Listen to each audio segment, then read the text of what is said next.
신임 공수처장 후보자 얼마 전에 지명이 됐죠. 그 자녀가 이른바 부모 찬스 의혹에 휩싸였습니다. 윤석열 대통령이 지명한 후보에 대해서 이미 야당은 비판적인 입장을 내놓고 있었는데 이렇게 자녀 관련 논란까지 불거진 겁니다. 자세히 내용 소개해 주시죠.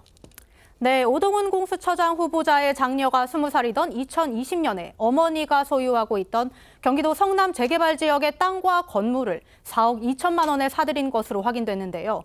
오 후보 측이 국회에 제출한 인사청문 관련 자료에 따르면 오 후보 딸은 문제의 부동산 매입 자금을 아버지로부터 증여받은 3억 5천만 원과 은행 대출 1억 2천만 원으로 해결한 것으로 파악됐고요. 4,850만 원의 증여세를 낸 것으로 확인됐습니다. 이 지역은요, 현재 재개발이 이루어지고 있다고 합니다. 일부 언론 보도에 따르면요, 오 후보자의 딸이 최대 7억 원이 넘는 시세 차익을 거둬들일 수도 있다. 지금 이런 겁니다. 네, 오 후보자의 딸이 소유한 이 성남시 이 지역은 현재 재개발이 이뤄지고 있다고 하고요. 3천여 세대의 대단지 아파트가 들어설 예정인데요. 지역 부동산 업계에 따르면 오 후보자의 딸이 보유한 부동산의 감정 평가 금액 3억에서 3억 2천만 원 정도로 추정되고 있습니다. 조합원은 추가 분담금을 내고 입주권을 살 수 있는데 해당 아파트 분양 후 시세는 전용 59제곱미터 타입은 12억 원, 84제곱미터 타입은 14억 원 정도에 이를 것으로 관측되면서 최소 수억 원의 차익을 얻을 것으로 전망이 되고 있습니다. 이 같은 부모 찬스 논란과 함께요. 또 재개발로 부동산 가격이 오르기 전에 증여를 해서 세금을 줄이는 이른바 세테크.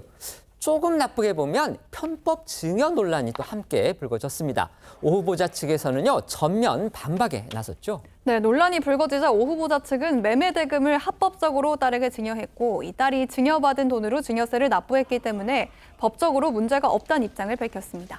이 밖에도요, 오 후보자는요, 과거에 딸 전세금으로 대신 내준 이 3천만 원, 이거 당연히 차용증을 써야 되는 거죠. 그런데 이 차용증을 공수처장 후보로 지명이 되자 뒤늦게 또 작성한 것으로 알려져서 논란이 되고 있습니다. 네, 이게 이제 3년 전의 일이었는데 오 후보자는요, 3년 전에 딸 자취방의 전세 보증금 이 3천만 원을 대신 내준 것과 관련해서 후보자로 지명된 뒤인 지난달 28일에서야 뒤늦게 이 차용증을 작성한 사실이 드러난 겁니다.